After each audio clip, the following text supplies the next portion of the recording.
पांडवों के लाक्षागृह से बच निकलने तथा द्रौपदी के विवाह का समाचार चारों ओर फैल गया। धृतराष्ट्र इस समाचार से प्रसन्न नहीं थे, पर बाहरी प्रसन्नता प्रकट कर रहे थे। भीष्म और द्रोणाचार्य ने पांडवों को वापस बुलाने का मत प्रकट किया।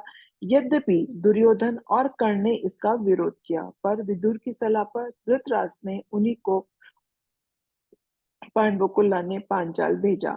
पांडवों की वापसी पर नगर वासियों ने बड़े हर्ष से उनका स्वागत किया। धृतराष्ट्र ने उन्हें आधा राज्य देने की सलाह दी। कलह से बचने के लिए हस्तिनापुर छोड़कर खांडवप्रस्थ को अपनी राजधानी बना ले, ऐसा धृतराष्ट्र ने पांडवों को कहा। धृतराष्ट्र की आज्ञा मानकर युधिष्ठिर सपरिवार खांडवप्रस्थ आ गए तथा वहां उन्होंने अपनी नई राजधानी बनाई, जिसका नाम इंद्रप्रस्थ रखा। 13 वर्ष तक सुखपूर्वक उन्होंने राज्य किया।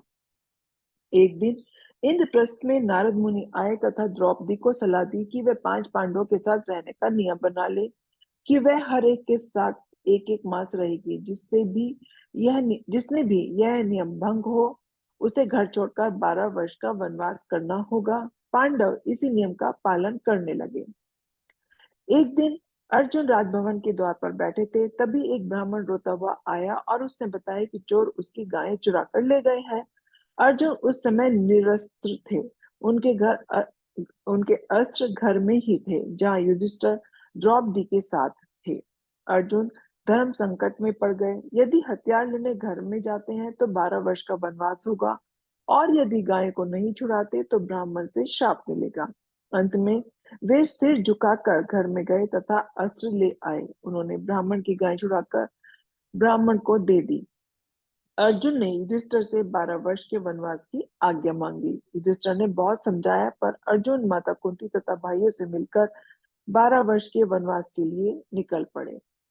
देश देश में घूमते हुए अर्जुन हरिद्वार पहुंचे। गंगा में स्नान करते समय नागराज कैरवे की कन्या उलूपी अर्जुन पर मोहित हो गई। वह अर्जुन को पाताल लोक ले गई तथा उनसे विवाह किया। उलूपी ने अर्जुन को वरदान दिया कि आप जल में भी स्थल की तरह चल सकेंगे।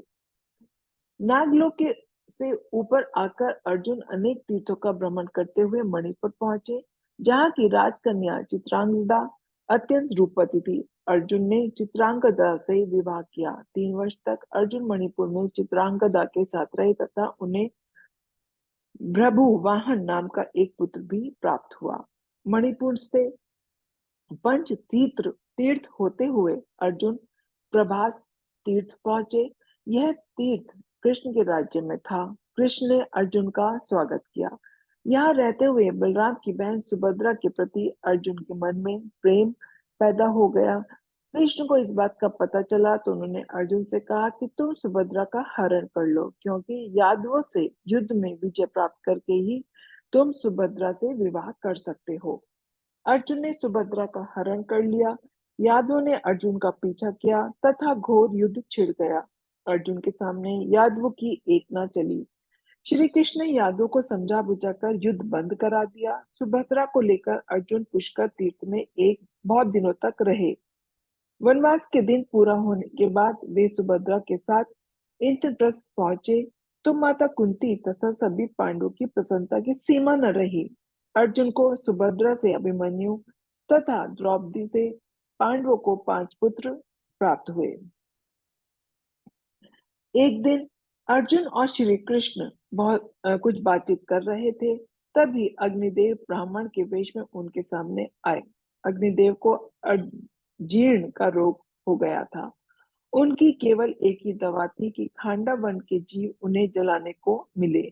इसी वन में इंद्र का मित्र तक्षक सर्प भी रहता था।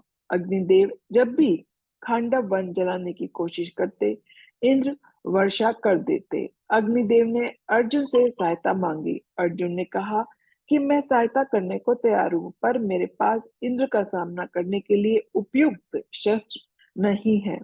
अग्निदेव ने अर्जुन को गांडीव नाम का विशाल धनुष, अक्षय तुणीर तथा नंदी घोष नाम का विशाल रथ दिया।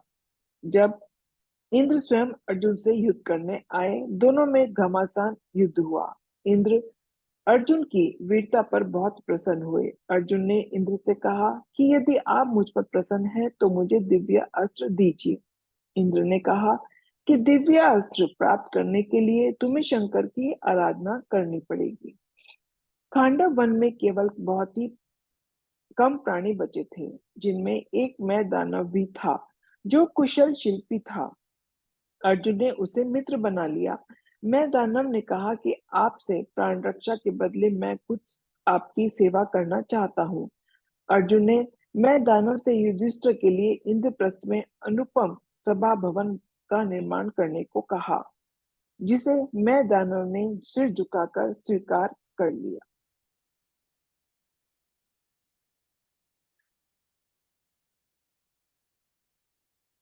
आगे का पल अगली कड़ी में है।